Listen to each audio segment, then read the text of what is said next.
여러분들이 드리는 기도에 우리의 감정이 담겨 있는 것 같습니다. 저는 여러분들의 모습과 여러분들에게서 나오는 그 은혜의 공기를 마시면서 제가 많이 힘을 얻고 또 은혜를 받고 있습니다. 사람은 서로 주고받는 것 같습니다. 서로에게 영향을 미치고 또 거기서 반응을 하고 그런 것 같아요.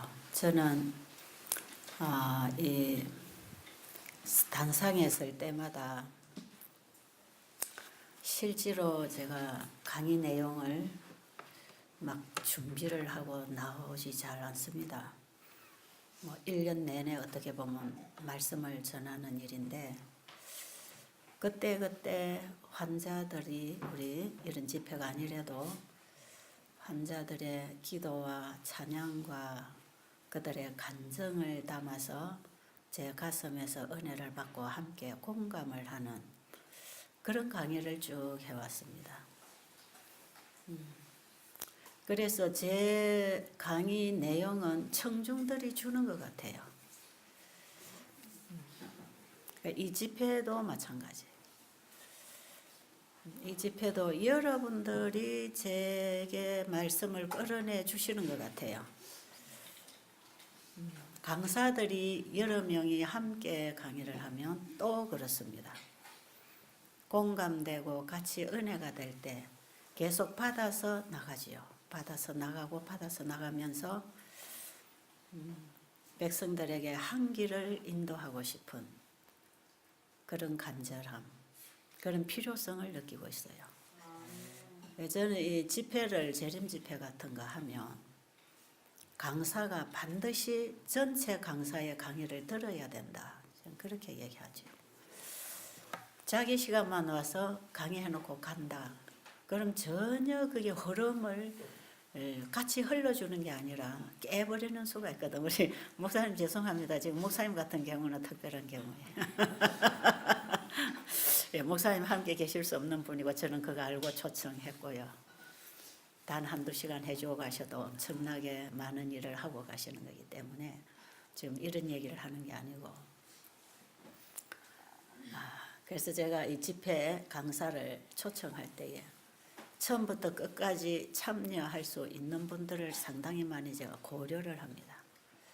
그리고 다른 사람의 강의에 함께 공감하고 참여하는 그런 마음이 열린 강사들이 함께 할 때 같이 받고 나누고 그러면서 나도 배우고 또 그 배운 것을 나누면서 서로에게 주는 거 아니겠어요? 저는 그런 집회를 참 하기를 원했고 또 그렇게 해야 청중들에게 한 길을 열어준다고 생각하죠.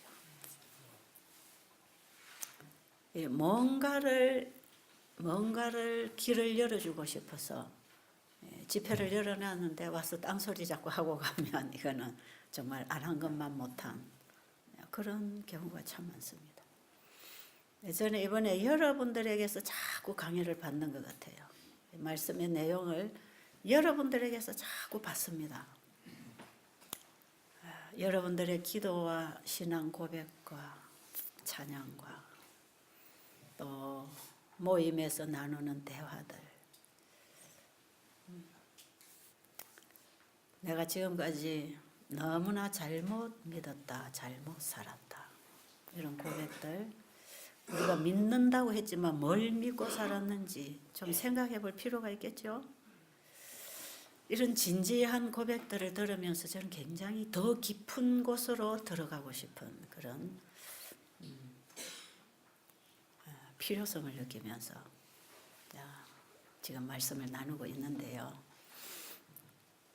사실 세천사 의료 선교하면은 어떻게 보면 굉장히 가벼운 얘기 같습니다. 왜냐하면 세천사 하면 우리 재림교회가 세천사 모르는 사람 어디 있습니까? 그렇죠?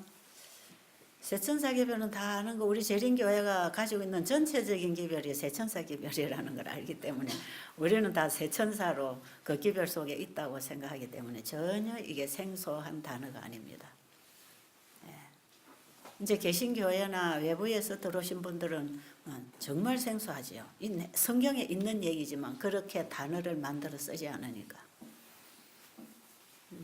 그래서 우리 재림교인들은 정말 편안하고 다 잘 안다고 생각하는 그런 단어입니다. 그리고 의료선교 하면은 그것도 뭐 아주 그냥 편안하게 접근할 수 있는 그런 단어지요. 그래서 의료 선교를 통해서 복음을 전한다. 누구든지 찬성하지요. 좋은 일이고. 또 예수님이 모본을 보여주셨고 12제자들 70인의 제자들을 내보내실 때 다 의료 선교 교육을 시켜 내보내셨고 화이 부인이 쓴 글에도 보면은 이사야 58장 그다음에 우리가 잘 입에 오르내리는 성경절이 그런 거 아니에요. 구호봉사, 치료봉사 이런 거 참 쉽다고 생각하죠. 흔히 아는 얘기예요. 그런데 우리가 많이 듣고 읽어서 안다고 생각한 그걸 잘 모르고 있었구나. 이런 거구나. 저는 이게 나오기를 바랍니다. 그게 나와야 되겠죠. 이런 거였네. 세천사 기별이 이런 거였네. 건강 기별이 이런 거였구나. 의료 선교사라는 건 이런 걸 얘기하는구나. 여러분 좀 이건 나왔습니까 이번에? 어때요? 예? 맨날 듣던 소리 듣고 앉아 있습니까? 예? 아니죠? 예, 맨날 듣던 소리 저거 한다 그렇게 생각하세요. 저는요 매일 하던 소리 하지 않습니다 지금. 여러분 아십니까? 지난기에 했던 소리도 하는 거 아닙니다. 저에게는 적어도 그렇습니다. 옛것과 새것을 나누고 있습니다. 새것은 끊임없이 새것이 나오는데 그게 다 옛것에서 나옵니다. 그렇기 때문에 우리는 항상 마음이 열려 있어야 되고 관심을 가져야 되고 들으려고 해야 되고 알려고 해야 되고 교회 가서 목사님 설교할 때 저 설교 다 들은 건데 그럼 딱 마음 닫아버리죠. 그렇지 않습니다. 그 목사님도 항상 그 말씀에서 머물러 있는 게 아니라 새것이 계속 오게 돼 있습니다. 새것이 계속 와요.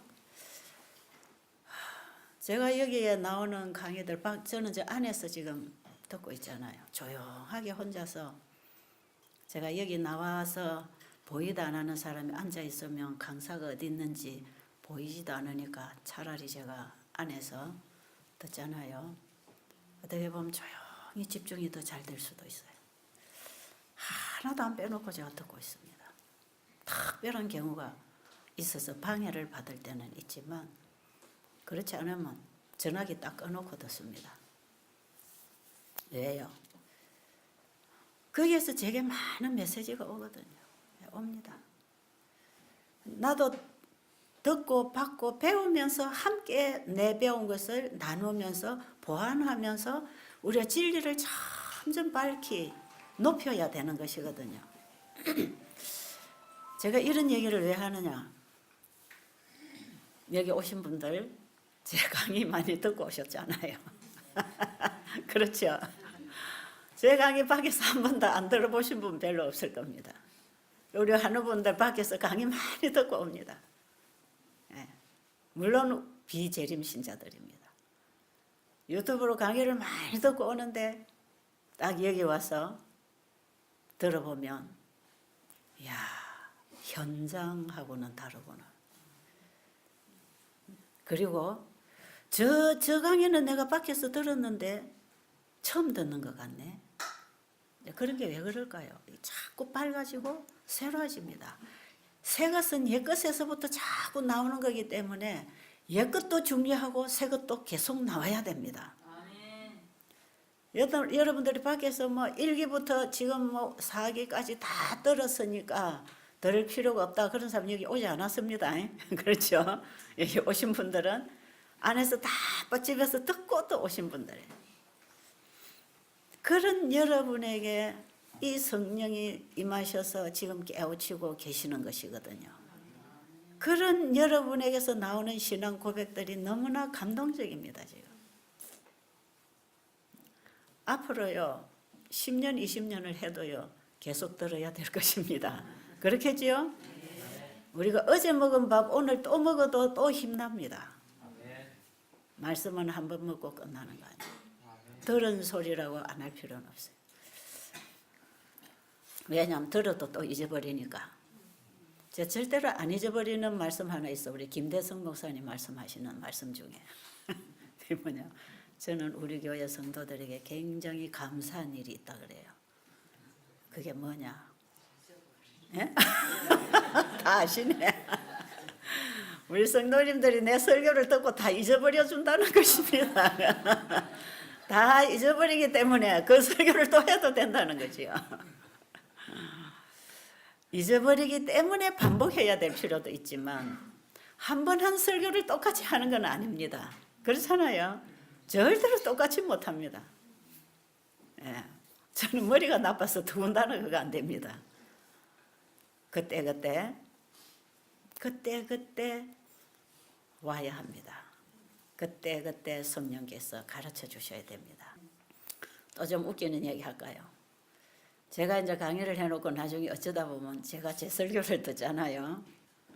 어떤 때는 그냥 딱 숨어버리고 싶은 설교들이 나와요. 저걸 좀 내려버리면 좋겠는데 그런 거. 그런데 어떤 때는 제가 들으면서 제가 힘을 얻어요. 특히 제 감정 같은 거, 제 가슴에 제 감정을 나누었을 때 제가 그 감정을 했지만 또 그 부분에 힘을 잃을 때가 있잖아, 그죠? 그런데 제 감정과 제가 전하는 제 설교를 듣고 제가 벌떡 일어나요. 아, 그렇지. 맞았어. 그리고 내가 저렇게 했나? 아, 근데 참 잘하네. 야, 어떻게 저 말이 저렇게 쏙쏙쏙 연결돼 나오지? 지금 나 하라면 좀 못하겠는데. 제가 좀 웃기죠? 그런 거 있습니다. 예, 제가 제 설교 들으면서 저 내가 한 거 아닌데 어떻게 저런 설교를 잘하지? 근데 어떤 때는 저 설교 들으면 애 같아 죽겠어. 아이고 제가 요래 했는데 왜 저래 했을까 이런 것도 있고 말이에요. 어쨌든 어떤 때는 설교해놓고 죽 쓸 때 있잖아요. 그 창피해가지고 그냥 나오면은 어떤 분들은 거기서 막 잡는 게 있어 또. 아, 오늘 제가 뭘 잡았습니다. 그래서 오늘 설교는 안 올려야지 하고 나가는데 막 좋다고 그거 좀 유튜브에 올리면 무슨 제목으로 올릴 겁니까? 뭐 우리 누구가 들어야 됩니다. 막 이래. 그럼 저는 죽 쏘고 나가는데 이것도 받아가지고 사는 사람이 있구나. 그래 또 올려줍니다. 그래서 제 강의가 수백 개가 나가 있는데 죽 쓰는 것도 있고 밥 쓰는 것도 있습니다. 어쨌든 이 단상에 설 때에 내가 준비한 걸 가지고 나오면 죽 쓰더라고. 그리고 내 머리에서 설교를 다 준비해갖고 나오면 틀림없이 죽습니다. 그거는 이제 오래 많이 해봐서 알아요. 그냥 나와야 됩니다. 그런데 설교는 언제 준비되느냐? 평상시 삶 속에서 아멘. 말씀을 먹고 살고 거기서 얻은 경험, 배움, 깨달음, 감동, 아멘. 변화 이런 게 있습니다. 그래서 말씀은 전하려고 공부하는 게 아니고 내가 그렇게 변하고 싶어서 내가 그렇게 아멘. 살고 싶어서 하나님의 음성을 듣고 싶어서 하나님이 나에게 뭘 요구하시는지 알고 싶어서 그럼 내가 어떻게 해야 되는지 배우고 싶어서 그래서 말씀 보는 것입니다. 이렇게 말씀을 읽고 열심히 받아먹고 생활 속에서 살고 있잖아요. 말씀을 받아먹고 생활을 하면 그 생활 전체가 설교입니다. 그래서 간정 설교를 하지 않을 수가 없어요. 그래서 정인이 되는 것입니다. 내가 정인돼야지 성령을 받아야 정인될 텐데 이래갖고 정인이 되는 게 아니에요. 이제 여러분 오늘 마지막으로 영적 친교 하실 텐데 정거를 위한 전파 이제 제4부 그 여러분 오늘은 조금 늦어도 그거 다 읽고 끝내세요. 이제 마지막 날이니까. 우리 반에서는 어저께 제3부를 다 마쳤어요. 아주 진지하게 우리는 토의하고 공부하면서 다 마쳤거든요. 오늘 4부를 하실 텐데 이제 우리가 복음을 어떻게 전하는 것인가? 예수님은 복음을 어떻게 전하셨는가? 랍비들의 설교하고 예수님의 설교가 어떻게 달랐는가? 그 부분에 있어서 우리는 이 시대에 어떤 기별을 또 전파해야 되는가?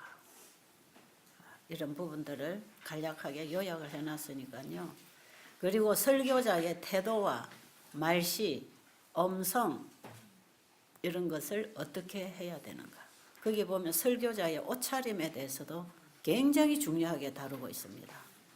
목사에게 보내는 권면에 보면 많은 청중들이 대부분 목사의 옷차림에서 마음을 닫는 수가 있다고 그랬어요.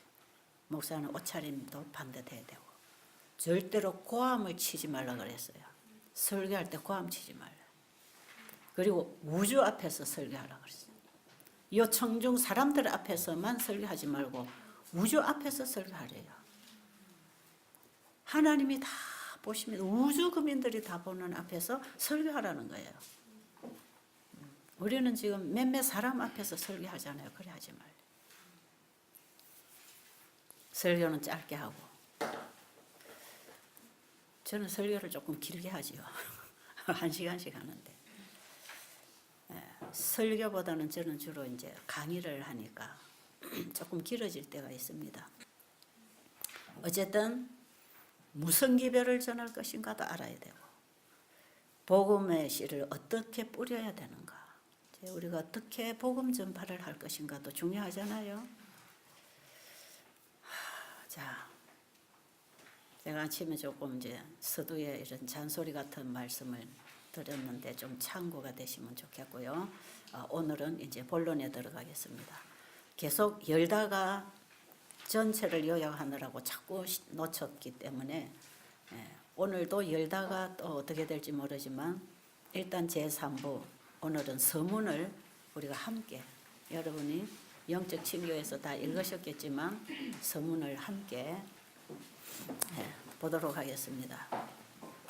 자, 여러분 눈으로 보시고 우리 집사님은 입으로 읽어주세요. 83쪽입니다. 83쪽. 그가 내게 이르되 2300주야까지니 그때에 성소가 정결하게 함을 입으리라 하였느니라. 이 말씀은 재림교의 신학과 신앙의 기초가 되는 아주 중요한 말씀입니다.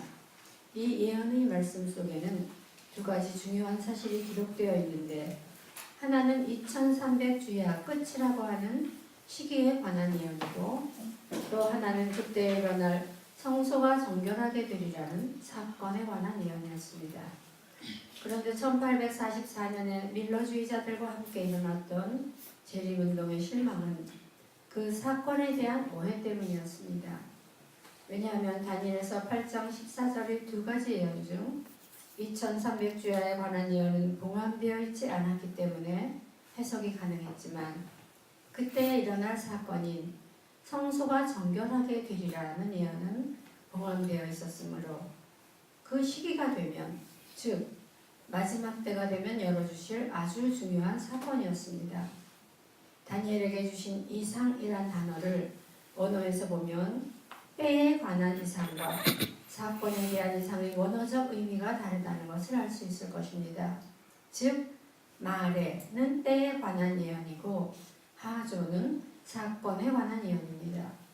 성경은 이미 말한 바 주야에 대한 이상, 히브리어 마레, 이상이 확실하니 너는 그 이상, 히브리어 하존을 간수하라. 이는 여러 날 후의 일임이니라고 말씀하고 있습니다.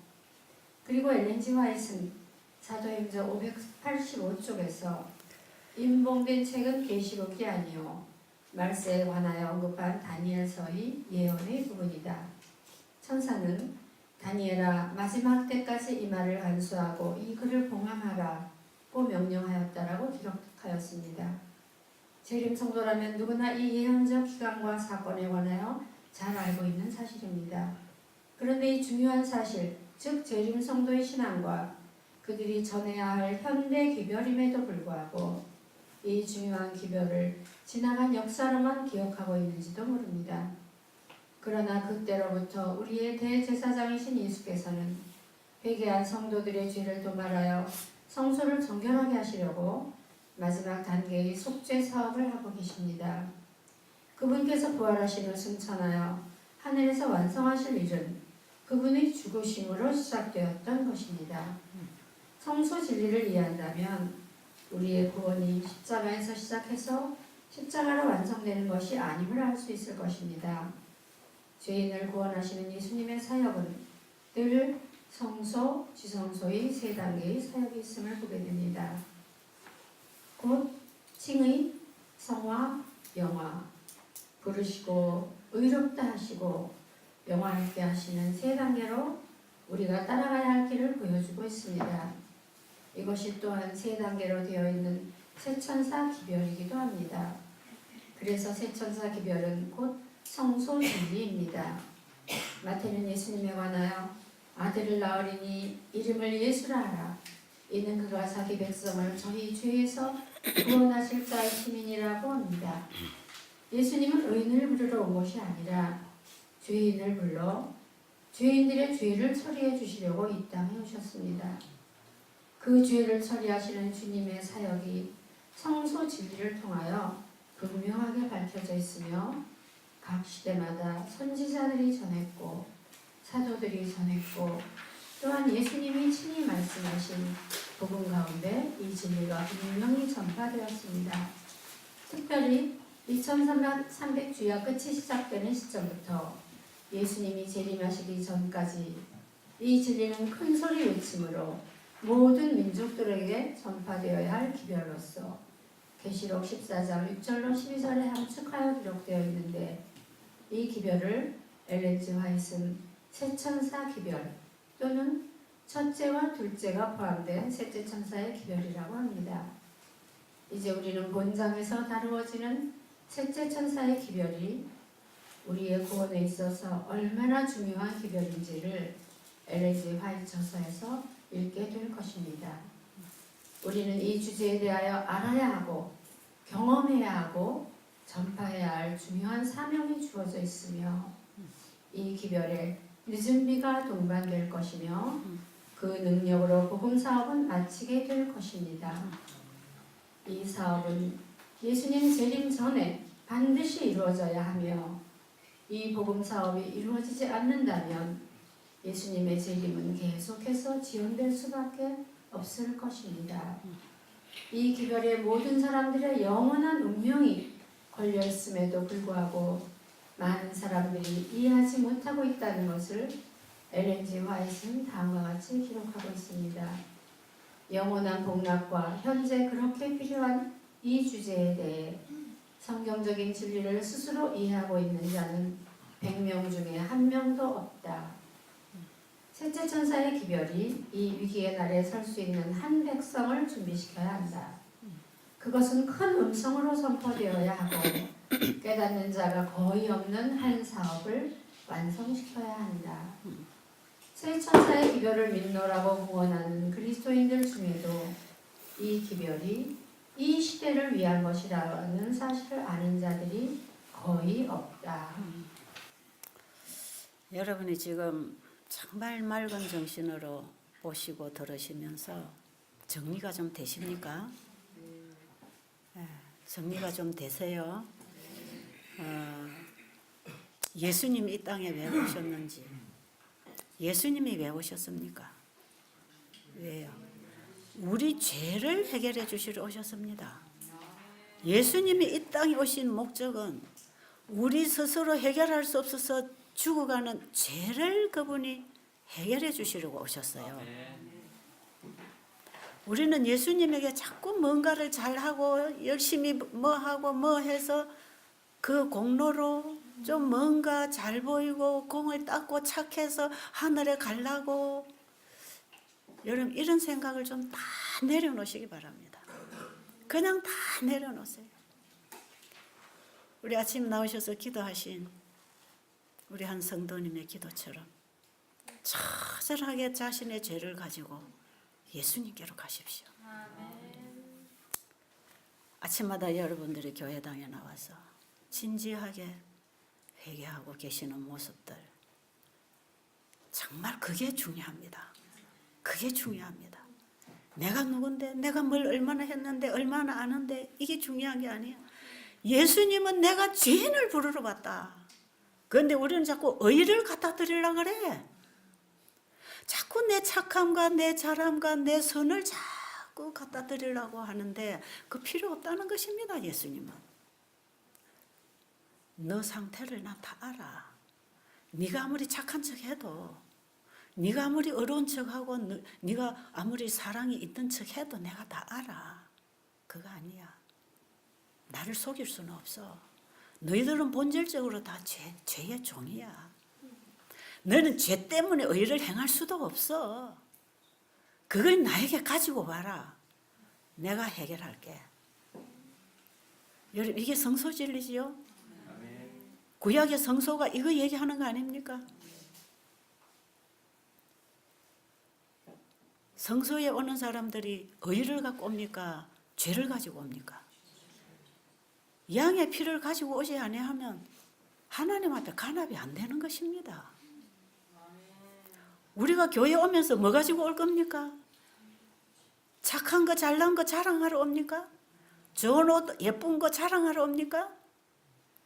자기 잘난 거 얘기하러 옵니까? 여러분 교회에 왜 옵니까? 주님 앞에 뭐 가지고 옵니까? 죄를 가지고 오는 것이에요. 그런데 교회 보면 죄인은 하나도 없고 전부 의인들만 모여가지고 누가 더 크냐 하고 싸우고 있지 않습니까?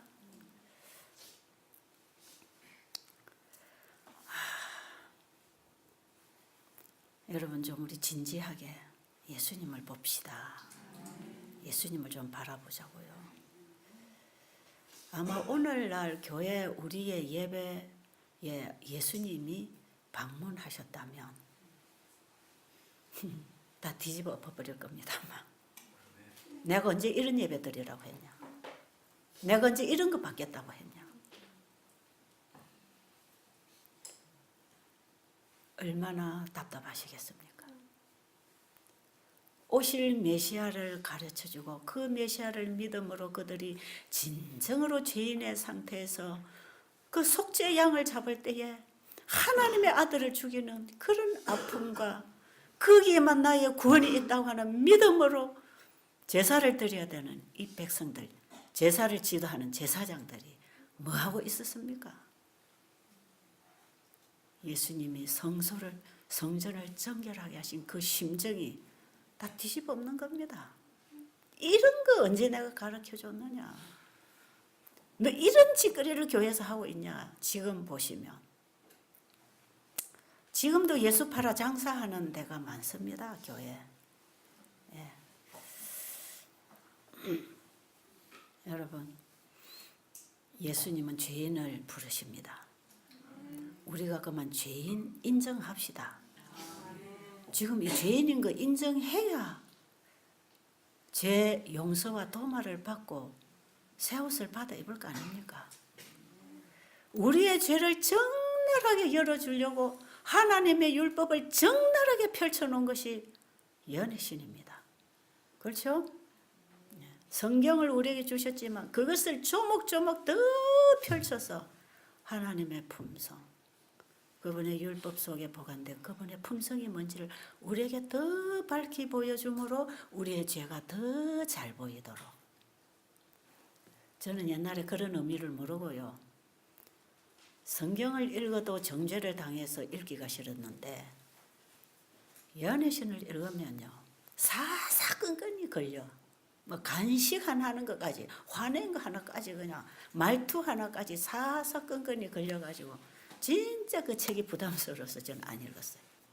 지금 보면 그 말씀이 참 나에게 너는 형편없는 죄인이야. 너는 어쩔 수 없는 죽을 수밖에 없는 죄인이야. 그러니 내게로 오너라.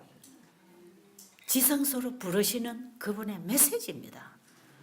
우리를 지성소에 계시는 죄를 마지막 우리의 죄를 도말하기 위하여 지성소에서 자기의 피를 가지고 중보하시면서 아버지 앞에 나가서 죄인들을 빨리빨리 불러서 죄를 도말해서 깨끗한 나의 옷을 입혀주려고 우리를 부르시는 최후의 기별이고 사랑의 메시지입니다. 자비의 기별입니다. 말씀을 읽으면 읽을수록 도무지 도달할 수 없고 미칠 수 없는 하나님의 거룩한 품성이 보이는 것입니다. 그렇지 않습니까? 정말 이 연애신을 보면 어떻게 그렇게 내가 죄인이라는 걸 가르쳐 주시는지.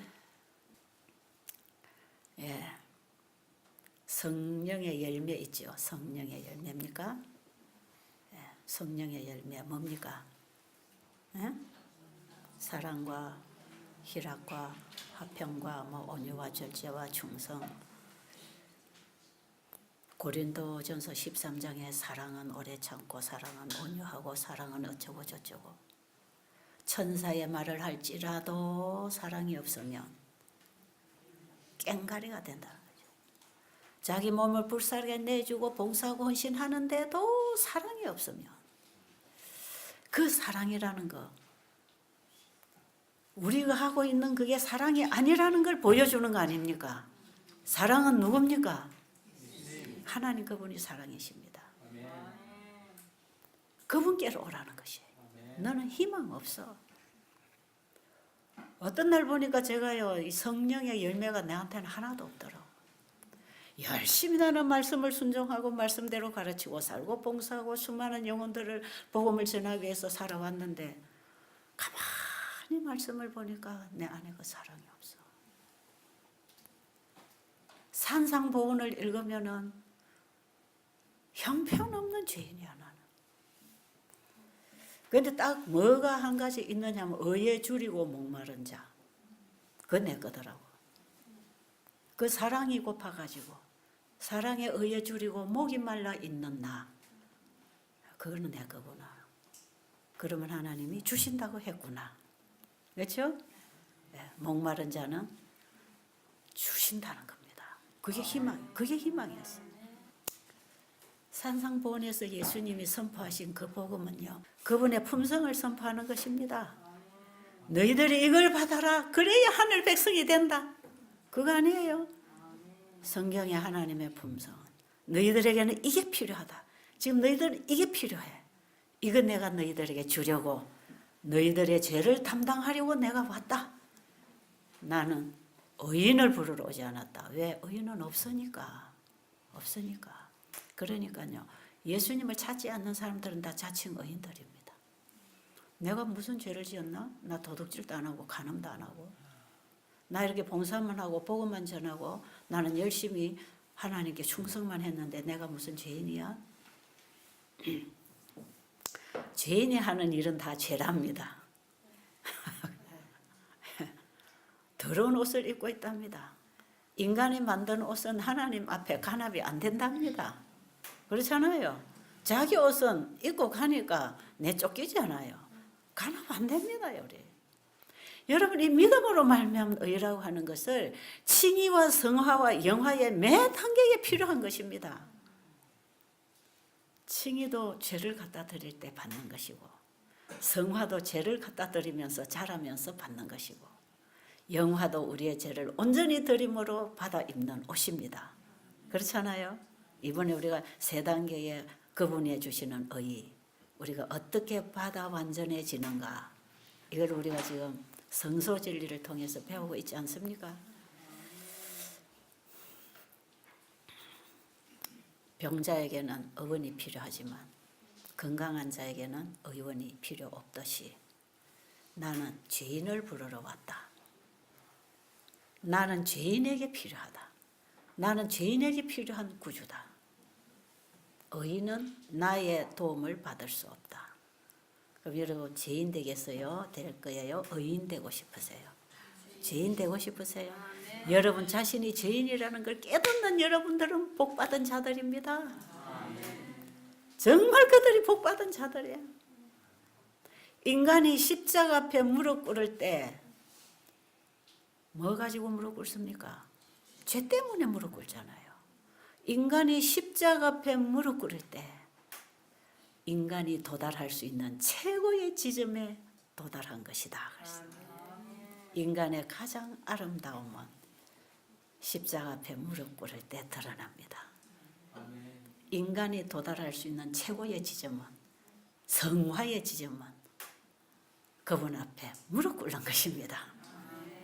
성화의 절정의 경험은 십자가 앞에 무릎 꿇는 것입니다. 더 깊은 경지의 회개의 경험에 들어가는 것입니다. 주님 앞에 무릎 꿇기 원하십니까? 최고의 지점에 가 있는 것입니다.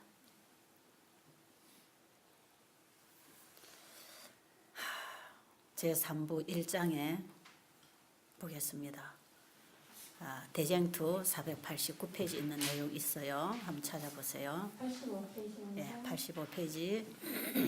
하늘 성소에서 사람을 위하여 진행되는 그리스도의 중보 사업은 구원의 계획에 있어서 십자가상에서의 그분의 죽음과 마찬가지로 기묘하다. 그분께서 부활하신 후 승천하여 하늘에서 완성하실 일은 그분의 죽으심으로 시작되었다. 자, 그러면 예수님이 십자가에 오셔서 죽으셨죠. 그런데 그 십자가에 죽으신 구원이 어디 가서 완성된다고요? 지성소에서 완성됩니다. 예수님의 사역이 그렇습니다. 그럼 우리의 구원의 경험도 십자가에서 완전히 구원이 이루어졌습니까? 아닙니다. 어디서 완성됩니까? 지성소 가야 완성됩니다. 죄가 끝나야 구원이 완성됩니다. 그런데 지금 우리가 칭의를 받았는데 안에 죄가 있습니까? 없습니까? 시작입니다. 시작입니다.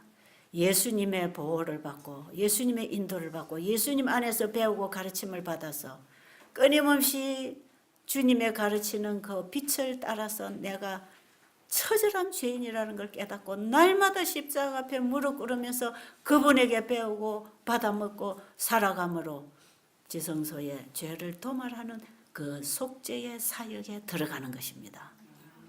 지금은 아무도 구원이 결정된 사람 없습니다. 구원 받았다. 그 구원파입니다. 그런데요, 대부분의 기독교 개신교회 성경을 보고 예수를 믿고 구원받는다는 개신교회들이요, 새 천사 기별을 모르기 때문에 십자가에서 구원이 끝났다고 합니다. 그렇습니까? 예, 십자가는 시작한 거라고 하잖아요. 구원의 시작입니다. 칭의는 구원의 시작입니다. 침례는 선한 양심이 하나님을 찾아가는 출발이라고 합니다. 이게 언제 구원이 완성됐다고 합니까? 성경에 그런 게 어디 있습니까? 근데 많은 사람들이 성경을 덮어놓고 요한복음 3장 16절 가지고 끝났다고 하지요. 여러분, 요한복음 3장 16절을요, 요한복음 3장 1절부터 봐야 됩니다. 요한복음 3장 16절을 여러분들이 이해하려면 1절부터 같이 봐야 된다니까요. 니고데모가 예수님 찾아갔을 때에, 자, 여기 니고데모가 언제 예수님 찾아갔느냐? 예수님이 성소 정결을 하시는 걸 보고 대단한 권세를 니고데모가 받습니다. 저 예수라고 하는 나사렛 청년이, 볼품없는 허름한 저 청년이 대단한 일을 하고 다니고 있더니 이제는 성전에 와가지고 다 내몰아치우는 것입니다. 이 권세는 인간이 할 수 있는 권세가 아니에요. 그 지도자들을 벌벌 떨도록 몰아내는 이 권세는 하나님의 영의 권세입니다. 이건. 니고데모가 예수님 안에 번뜩이는 그 영의 힘을 받단 말이에요. 예수님 찾아갔으면 관심이 생겼어요. 내가 저분에게서 뭔가를 더 배워야 되겠구나. 아마 니고데모는 자신의 마음 성전이 깨끗하지 못해서 수줍은 마음으로 예수님을 찾아갔다 그럽니다. 그때 예수님이 하신 말씀이 3절에 보면 내가 진실로 진실로 내게 이르노니 사람이 거듭나지 아니하면 하나님 나라를 볼 수 없느니라. 니고데모는 자기가 상당히 된 줄로 알았습니다. 지도자 중에서도 상당히 인기 있고 상당히 영적이고 상당히 도덕적이고 상당히 은혜를 끼치는 지도자였기 때문에 그랬기 때문에 예수님 속에 번뜩이는 신성을 보게 된 것이죠.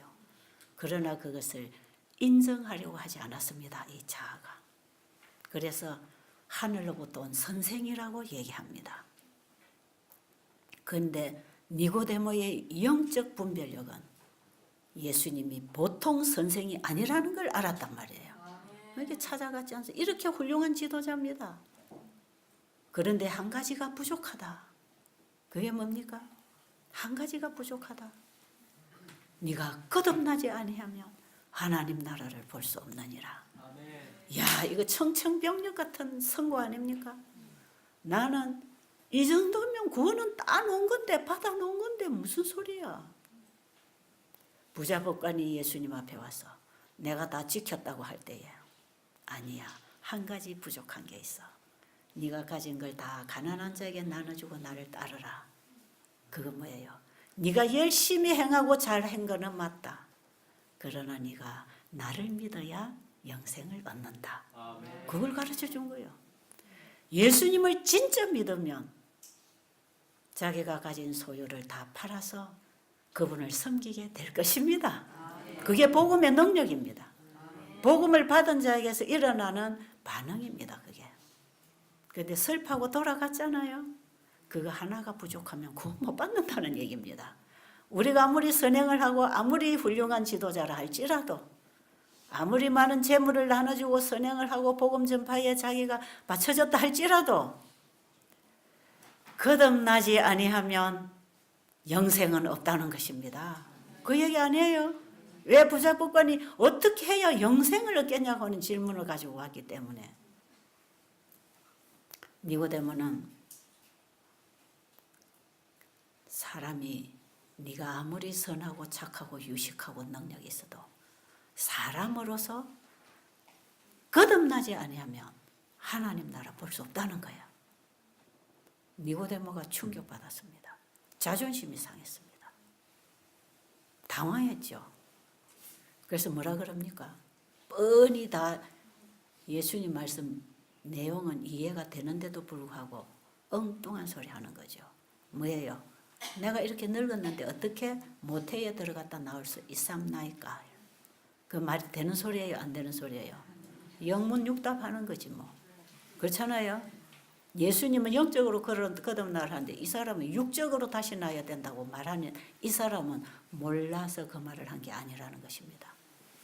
거듭나지 않은 자아가 상했다. 자기는 거듭났고 자기는 의롭고 자기는 훌륭하고 율법은 철저하게 다 지켰고 이 정도면은 내 의로 하늘에 갈 수 있다고 생각하는 거죠. 그 율법주의는 자기 의로 구원을 얻는다고 생각하는 게 율법주의입니다. 철저한 율법주의 바리새인 니고데모가 자기의 의가 다 무시당하고 있는 것. 자기 자존심이 다 무시당하고 있는 것. 지금까지 공든 탑이 다 무너지는 경험.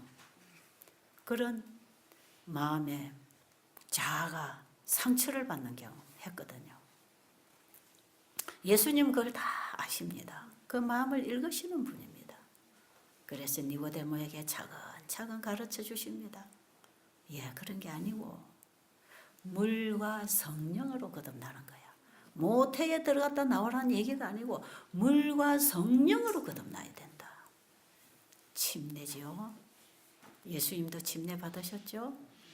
침례, 물 침례도 받아야 합니다. 그런데 뭐도 받아야 합니까? 성령도 받아야 합니다. 우리가 거듭나지 못한 상태는 물로만 침례를 받았기 때문에 성령의 침례를 받지 못했기 때문에 거듭나지 못했습니다.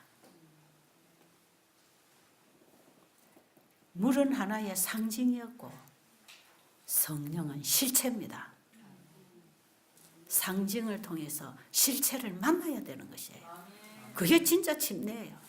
그런데 엘렌 G. 화이트는 오늘날 교회 안에 이렇게 많은 문제가 일어나는 것은 침례를 받을 때 자아가 죽지 않고 올라왔다 그랬어요.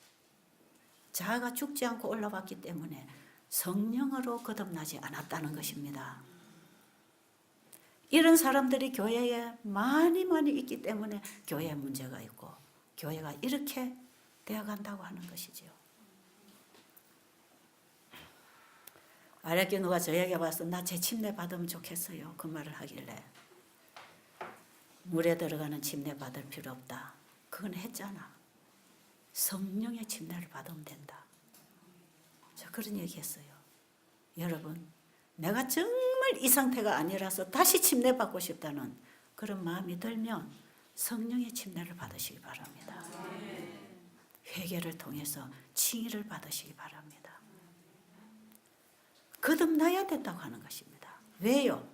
육으로 난 것은 육이요, 성령으로 난 것은 영이니 육은 하늘을 유업으로 받을 수 없답니다. 성령으로 나야 하나님 나라에 들어갈 수 있다는 거 아닙니까? 여러분, 육으로 난 거 이거 잘 다듬고 가꾸고 키우고 열심히 노력해서 하늘에 데려가는 게 아니랍니다. 그리고 육이 좀 거칠고 모나고 실수가 많고 급하고 이래서 하늘에 못 갈 것도 아니랍니다. 왜? 예수님은 괜찮아. 너는 본성이 죄야. 네 성질 못돼서 그것도 괜찮아. 네 실수 잘해. 그것도 괜찮아. 네가 많은 죄를 저질러서 그것도 괜찮아. 괜찮아. 거듭나라. 거듭나라. 나를 믿어라. 예수를 믿음으로 거듭나는 거 아닙니까? 사도 바울이 에베소 교회에 갔나요? 성도들이 이렇게 묻습니다. 그리스도 안에 있는 자들에게, 에베소는요 그리스도 안에서 자꾸 얘기하고 있잖아요. 그리스도인들이라고 하겠죠. 거기 보면 너희가 침례를 받을 때에 성령을 받았느냐 그랬어요. 근데 그들이 뭐라고 대답했지요? 우리는 성령이 있는 줄도 모른다 그랬어요. 아, 그건요 지금 우리 상태라고 저는 생각하거든요. 제가 그랬거든요. 침례를 받고 30년을 지나도요 성령이 뭔지 몰랐습니다. 너희들이 침례를 받을 때에 성령을 받았느냐 할 때에 이들이 우리는 성령이 있는 줄도 모릅니다. 말은 들었겠지요. 우리는 지금 성령에 대해서 공부는 했겠지요. 그런데 여러분의 가슴에서 성령을 알았습니까? 성령을 알고 있습니까? 그들이 회개하고 성령의 침례를 받을 때 성령이 임했습니다. 여러분, 지금까지 우리가 물침례로 침례를 받을 때 성령이 임하지 않았다면 지금도 가능합니다. 성령의 침례에 들어가야 합니다. 니고데모에게 예수님께서는 상세하게 가르쳐 주십니다. 니고데모가 관심이 생겼습니다. 거듭나고 싶었습니다. 정말 성령의 경험을 하고 싶었어요. 성령이 임하면 바람이 불 때에 바람은 보이지 않지만 바람이 하는 일이 보이는 것처럼 우리 안에 성령이 임하면 보이지는 않지만 성령의 사역이 내 안에서 일어납니다. 경험하는 것입니다. 바람은 안 보여도 나무가지가 흔들리는 것처럼, 바람은 안 보여도 내 피부가 시원하든지 차든지 하던 것처럼 우리의 가슴이, 냉랭하던 가슴이 따스해질 수가 있고 도무지 할 수 없는 힘이 온단 말이에요.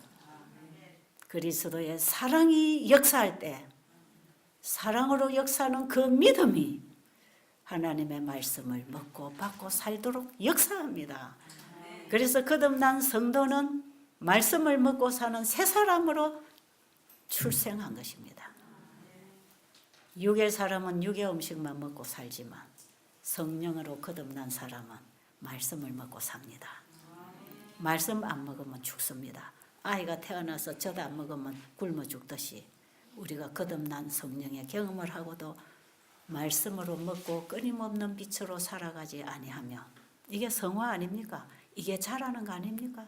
태어나고 자라야 될 거 아니겠어요? 칭의와 성화가 이루어져야 되지 않겠어요?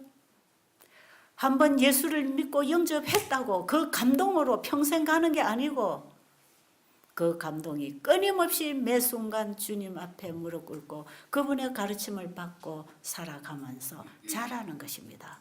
그리스도인이 자라야 합니다.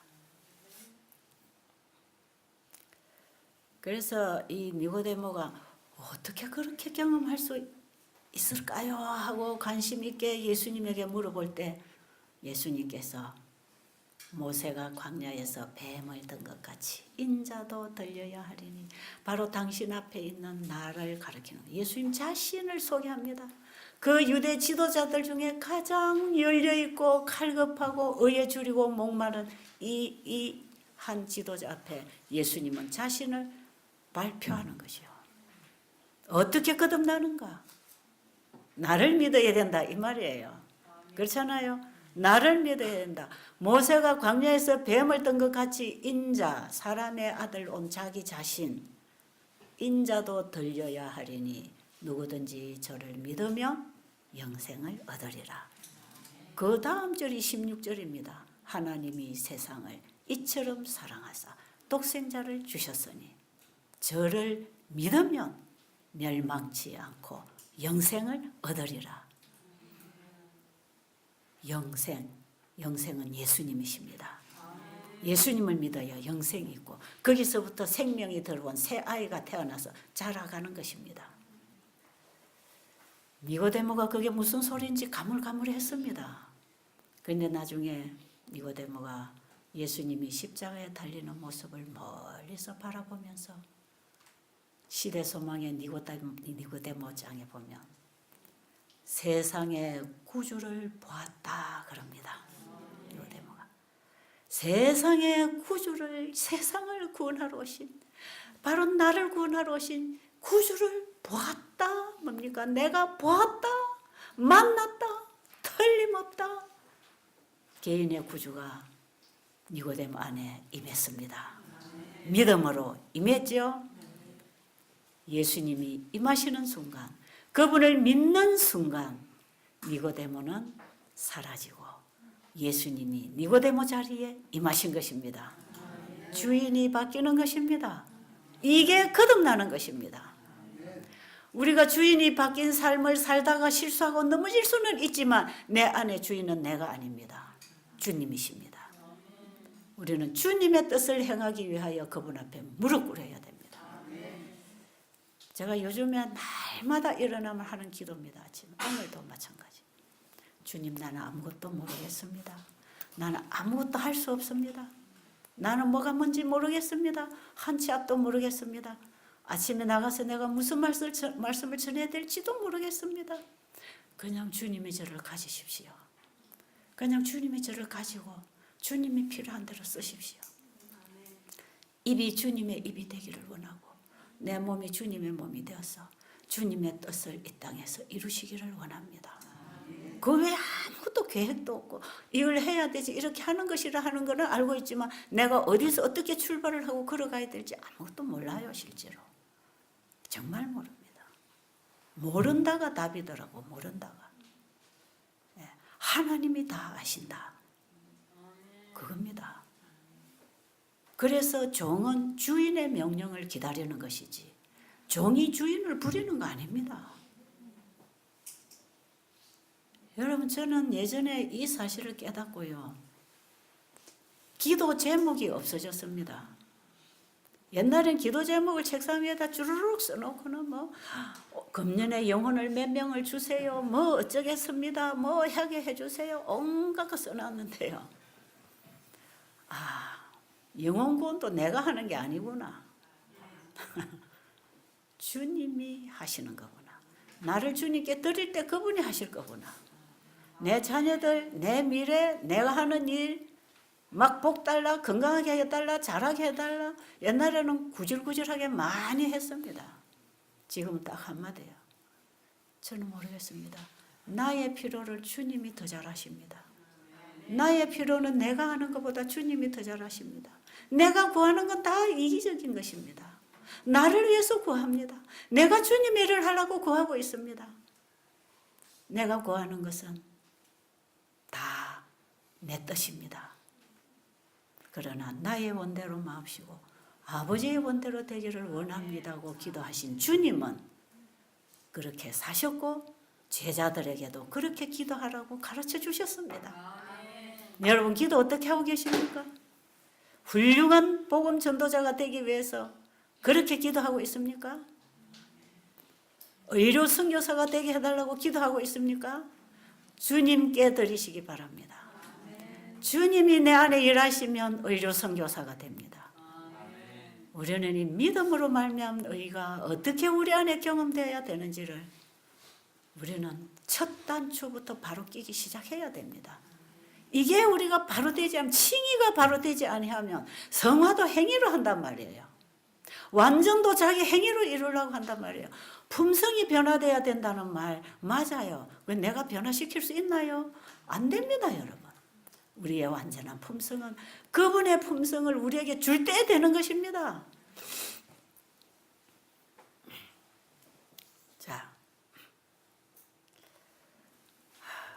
새 천사기별이 왜 필요한가?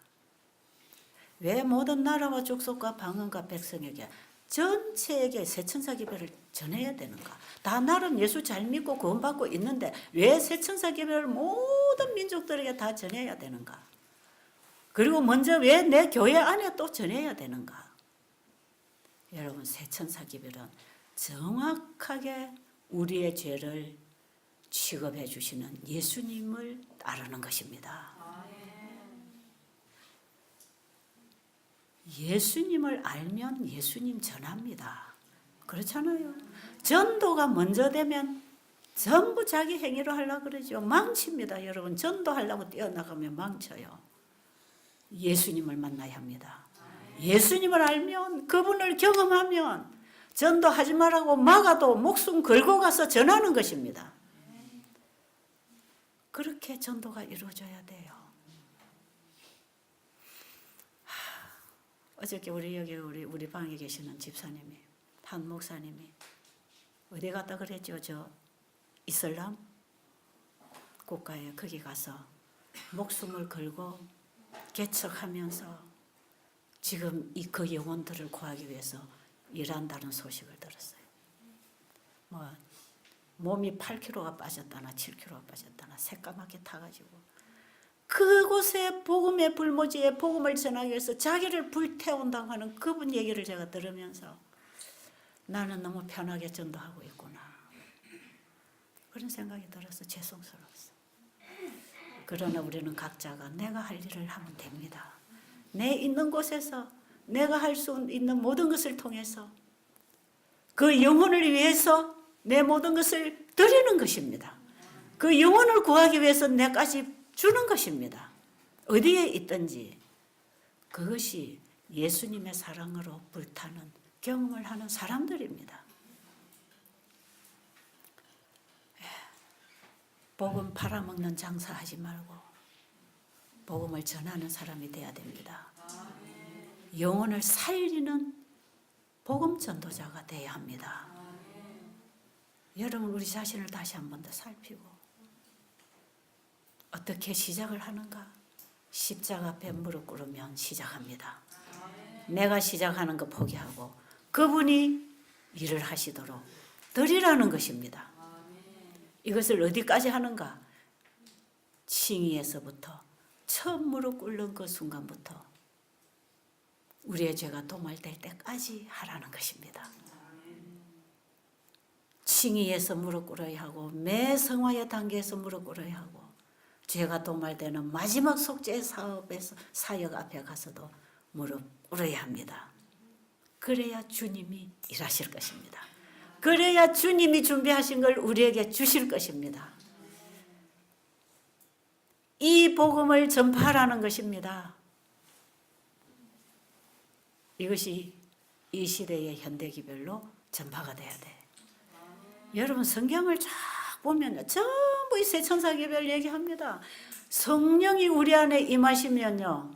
새 천사가 전하는 새 단계의 속죄 사역을 하시는 예수님께로 우리를 인도하는 분이 성령이십니다. 그래서 요한복음 16장에 보면 16장 8절로 보면 성령이 우리에게 오셔서 하는 일이 뭐라 그럽니까? 그가 와서 뭐 하신다고요? 죄에 대하여 의에 대하여 심판에 대하여 우리를 가르쳐 주신답니다. 책망해 주신답니다. 우리가 잘못 알고 있는 우리를 책망해서 가르쳐 주신답니다. 죄에 대하여라 하면 예수를 믿지 아니하며, 그렇죠? 우리가 지금 예수 믿고 있습니까? 정말 예수님 앞에 무릎 꿇었습니까? 그리스도 앞에 내가 죽고 그리스도가 내 안에 주인으로 바뀌었습니까? 그거 하라고 가르쳐 주는 분이 성령이시랍니다. 이게 첫째 단계의 복음 아닙니까? 첫째 천사의 기별 죄인을 부르시는 그 부름을 받고 주님 앞에 무릎 꿇도록 우리를 인도하시는 분이 성령이십니다. 성령의 일은 죄를 우리에게 가르쳐 주는데 뭐가 죄다? 네 살인했지, 거짓말했지, 도둑질했지, 그걸 가르쳐 주는 게 아니라 예수를 안 믿는 게 죄다. 죄인은 누가 필요하다? 예수님이 필요하다. 예수님은 왜 오셨다? 죄인을 부르러 오셨다. 그분의 초청에 응하지 않는 것이 그게 죄다. 예수님이 우리를 부르러 오셨는데 그분의 초청에 응하지 않고 그분에게 기맞고 엉뚱한 짓, 착한 일을 하려고 노력하고 있는 그게 죄다. 예수를 믿지 않은 게 죄라는 걸 가르쳐 주는 것은요, 철저하게 우리 자신은 희망 없다는 걸 가르쳐 줍니다. 그게 회개의 영입니다. 성령이 오시면 회개를 시켜줍니다. 우리 죄의 가정함을 깨우쳐 줍니다. 죄를 싫어하게 합니다. 그리고 이 죄를 가지고 예수님께 가도록 인도할 것입니다. 그리고 예수님이 하늘 성소로 들어가셨잖아요. 그가 와서 죄에 대하여 의에 대하여 심판에 대하여 했을 때 의에 대하여 하면 너희들이 나를 보지 못하는 거라 그랬죠. 예수님이 이 땅에 오셔서 십자가에 죽으시고 자기의 피를 가지고 어디에 가셨습니까? 하늘 성소에 들어가셔서 이제는 자신의 피를 가지고 회개하는 죄인들의 죄를 속해 주시는 중보를 하고 계시지 않습니까? 이게 믿음으로 말미암는 의를 입는 거다 이 말이에요. 지금 이 땅에 계시지 않지만 자기의 피를 가지고 하늘 성소에 들어가서 우리의 죄를 받으시고 중보하시는 그분을 믿어라. 그분을 믿음으로 말미암아 너희들이 의롭게 될 수 있다. 끊임없이 성령은 우리로 하여금 예수님의 사역이 우리에게서 효력이 일어나도록 봉사하시는 분이 성령이십니다. 그래서 하늘 성소에서 우리를 위하여 봉사하시는 그분을 믿음으로 이제 우리의 죄를 갖다 드리고 그분의 의를 믿음으로 받아서 그분을 의지하고 끊임없이 아버지께로 가는 것입니다. 그렇죠? 심판에 대하여라 하면 세상 임금이 심판을 받았다요. 여러분 지금 내 안에 세상 임금이 심판 받았습니까? 십자가 경험으로 예수님과의 전쟁에서 끝났지 우리는 아직 남아 있습니다. 여러분 함부로 아멘 하는 거 아니에요. 여러분 여기 오신 여러분들은 제대로 알고 가시기 바랍니다. 예수님은요 지금 우리를 구원하시는 사역을 지금도 하고 계십니다. 예수님은 십자가에서 사단과 전쟁에서 승리하셨습니다. 승리자로 올라가셨습니다. 여러분 하늘의 대관식의 천군 천사들의 그 환호성을 한번 여러분 보세요. 그분은 하나님 보좌 우편에 가셨습니다. 그분은 승리자로 가셨습니다. 예수님은 승리하셨습니다. 그러나 아직 우리에게는 남아 있습니다. 우리는 아직 죄로부터 승리했습니까? 승리 못했습니다. 승리하는 자리까지 가야 됩니다. 그래서 내 안에 세상 임금이 심판받아야 됩니다. 내 안에 세상 임금 사단의 세력이 끝나야 됩니다. 내 안에 세상 임금이 심판을 받았는데 그 죄를 예수님께 갖다 드릴 때 예수님이 받아서 나중에 누구에게다 죄를 전가시킵니까? 성전 문 밖에 있는 아사셀 염소에게 예수님이 이 죄를 다 짊어지고 바깥에 있는 염소에게 갖다 안수해서 다 내보내버립니다. 이게 세상 임금이 심판 받았습니다.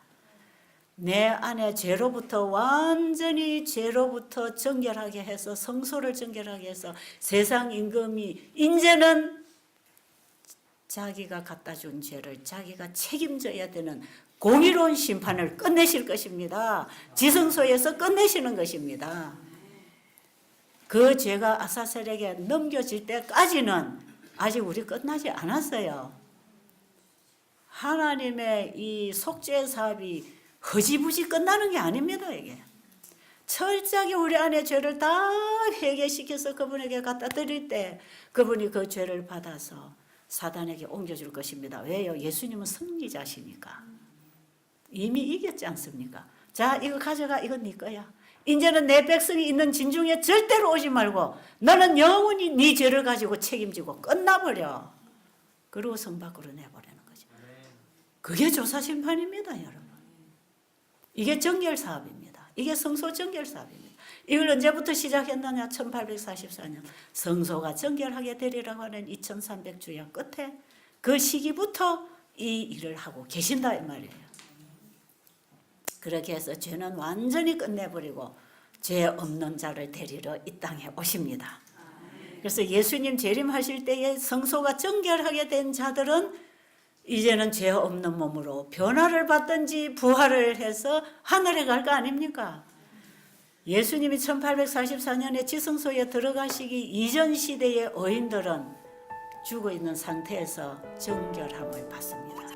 뭔지 아시겠죠? 세천사기별이 뭔지 아시겠죠? 이런 게 세천사기별이에요. 성소진리입니다.